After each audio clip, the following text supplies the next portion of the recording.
What's going on, guys? It's Elijah from Sports Talk Indy. Here are my 5 takeaways from yesterday's game against the Saints. And I do believe there's reason for hope, even though it might not seem that way after the game yesterday. Take number 1, I believe that we are only a couple pieces away from being a Super Bowl caliber team. There we need some depth in some very key positions. I do believe that wide receiver needs addressed.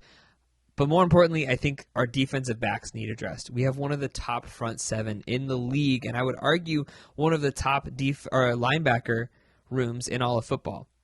But we need some cornerback depth. Juju Brents is solid. He was a good steal in the draft, I would say. But he's hurt. Dallas Flowers is on the IR. Kenny Moore can't do it all by himself, although he's putting up a season that would argue that he probably could, but we clearly need some help there. So I think this offseason, we need to get some cornerback depth. I think that's what cost us the game yesterday. Take number 2, this Saints team is sneaky good. This wide receiver room includes Chris Olave, Michael Thomas, who is the slant king, and an offensive rookie of the year candidate in Shaheed, and a running back who statistically is a mirror of Christian McCaffrey. Take number 3, Grover Stewart deserves a massive contract. He currently is out for a few games with a suspension for PEDs. Hate to see that, but it's clear that his presence was missed yesterday.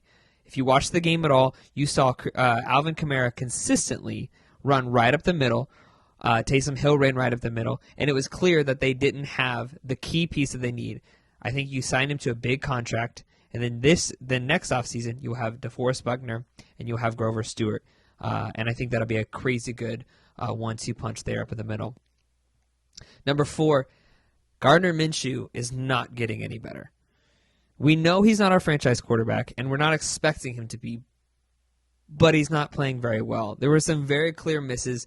Wide open receivers missed some situational plays that I think he could have done better, and there were a couple of almost picks that were truly atrocious. I think Gardner Minshew is an excellent backup. I think he's one of the best backups in all of football, but it is clear and obvious that when teams have the ability to game plan against him, that they will always win. Or at least thus far, we've not had success with Gardner, specifically when teams have the opportunity to game plan against him. When he came in as a backup to relieve Anthony Richardson those few times, he killed it. He did awesome. He did great. But it was clear that it was more of lack of time to game plan against him. And finally, the Colts have an anthem. We've had an anthem since Jacoby Brissett was our quarterback, like 7 or 8 starting quarterbacks ago. And the anthem is this: run the ball. Jonathan Taylor and Zach Moss are easily the best 1-2 punch in the running back room in all of football, second to none. They finished the game. Jonathan Taylor had 7.9 yards per carry, and Zach Moss had 6.0 yards per carry. That is elite numbers, and yet they stopped running the ball with Jonathan Taylor after the first half, and Zach Moss only got a few carries in the second half. And yet at halftime, it was a very close game. Gardner Minshew doesn't need to be throwing the ball 41 times like he was yesterday. This should be the last time that happens. Run the ball. Run it down their throat. The offensive line is playing very, very good. They only allowed 2 sacks yesterday, and clearly they were providing holes for Jonathan Taylor and Zach Moss. Run the dang ball. Now here's a bonus take.